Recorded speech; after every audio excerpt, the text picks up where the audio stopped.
Now igneous rocks की तरह sedimentary rocks की भी डिफरेंट टाइप्स होती हैं, और उनमें से 3 टाइप्स जो हैं वो हैं organically formed organic sedimentary rocks,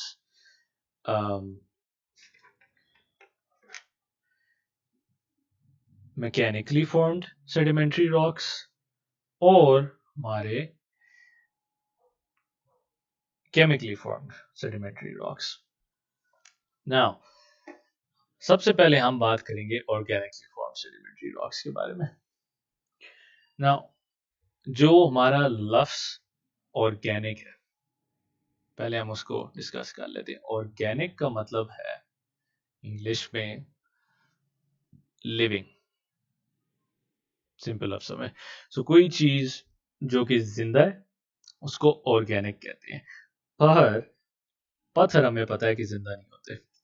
सो यहाँ पर यह मतलब नहीं है कि ऐसे पत्थर जो जिंदा हो, लेकिन हमारा मतलब ऑर्गेनिकली फॉर्म सेडिमेंट्री रॉक से ये है कि ऐसे पत्थर जो कि जिंदा चीजों की वजह से बने हो।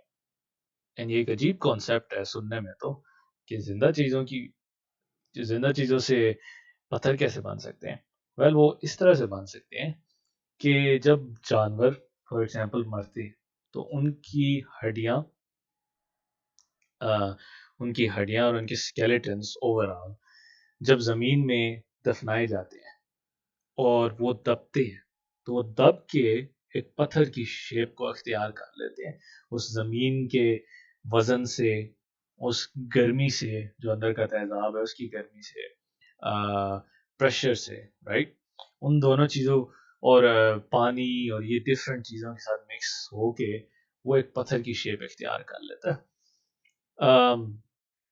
विच इज़ इंटरेस्टिंग बिकॉज हम नॉर्मली देखें तो हम ये नहीं कहेंगे कि कोई जिंदा चीज़ की मदद से पत्थर बन सकते हैं, पर आज से काफ़ी काफ़ी बिलियंस ऑफ ईयर्स पहले जो जिंदा चीज़ें थी, उनकी मरी हुई लाशों की वजह से आज की आज के बहुत सारे पत्थर बने हुए हैं जिनको हम ऑर्गेनिक सेडिमेंट्री रॉक्स कहते हैं। इसी तरह से एक और इंटरेस्टिंग बात यह है कि प्लांट्स जो आपके हैं, जो आपके पौधे हैं, दरख्त और पौधे, वो भी जब उनका लाइफ साइकिल ख़त्म हो जाता है, कोई पौधा मर जाता है और वो ज़मीन के अंदर आहिस्ता आहिस्ता दफन होना शुरू हो जाता है, तो वो प्रेशर से जब वो तपता है, सब कुछ गर्म होता है, जो भी जिस प्रोसेस से वो गुजरता है, उस प्रोसेस से गुजरने से उसके अंदर से लिक्विड जो है, जो पानी है, वो तो चला जाता है, लेकिन जो ठोस मटेरियल है वो आहिस्ता आहिस्ता जुड़ के एक शेप इख्तियार कर लेता है, और उस चीज़ को हम कहते हैं कि वो उसकी मदद से कोयला बनता है,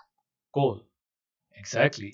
एंड ये कोई इंटरेस्टिंग बात है, क्योंकि कोयले से हम आज की दुनिया की बहुत सारी बिजली बनाते हैं। सो दैट मीन्स कि आज से बहुत बिलियंस ऑफ ईयर्स पहले जो फॉरेस्ट थी, जंगल थे, और उधर के पौधे जब मरे, तो उन पौधों की मदद से आज हम बिजली बना रहे हैं, हमारे पास कोयला है। वो ना होते तो हमारे पास कोयला ना होता। और यही वजह है जिस वजह से हम कहते हैं कि कोयला कभी ना कभी, जिस तेजी से हम कोयले को इस्तेमाल कर रहे हैं, वो खत्म हो जाएगा। और वो जब वो खत्म हो जाएगा तो इतनी जल्दी हमारे पास वापस नहीं आने वाला, बिकॉज इसके लिए बिलियंस ऑफ ईयर्स चाहिए होते हैं कोयला बनने के लिए। एनीवेज, सो ऑर्गेनिकली फॉर्म्ड रॉक्स की 2 कैटेगरीज हैं, और उन दोनों के बारे में मैं आपको पहले ही बता चुका हूँ बोल के।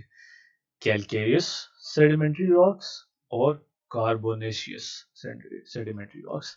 अगर हम पहली कैटेगरी के बारे में बात करें, तो पहली कैटेगरी के जो कैलकेरियस सेडिमेंट्री रॉक्स है वो बनते हैं from the bodies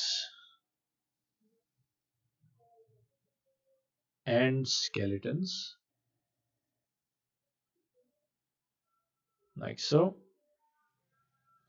of animals simply। और जो हमारी दूसरी कैटेगरी है कार्बोनेशियस सेडिमेंट्री रॉक्स, वो डेड प्लांट्स बनते हैं, from dead plants. Now you are probably thinking कि इसके नाम इस तरह से उन्होंने क्यों दिए हैं, कैलकेरियस, कार्बोनेशियस। वेल, प्लांट्स के अंदर कार्बन होता है। सो जब प्लांट्स मरते हैं तो उनसे उनके अंदर जो कार्बन होता है वो एक्चुअली कोयला बनाता है। इसी तरह से एनिमल्स के अंदर कैल्शियम होता है, कैल्शियम आप लोगों को प्रॉब्ली पता होगा, आपकी हड्डियों के लिए होता है, राइट। तो इस कैल्शियम की मदद से एक पत्थर बनता है जिसको हम कहते हैं चॉक। और चॉक और लाइमस्टोन, ये दोनों पत्थर कैल्शियम की मदद से बनती है, और बहुत सारी चीजें जो हमारे मरे हुए लाशों में होती हैं। Anyways, so that's about it. Organic rocks pretty much यही है आपके, एटलीस्ट उनका कॉन्सेप्ट यही है। नाउ आई वुड सजेस्ट कि आप लोग अपनी बुक्स के अंदर से खुद से इन डेफिनेशंस को पढ़ें और उनको समझें, अब जबकि आपको कॉन्सेप्ट पता चल गया कि वो होते क्या है।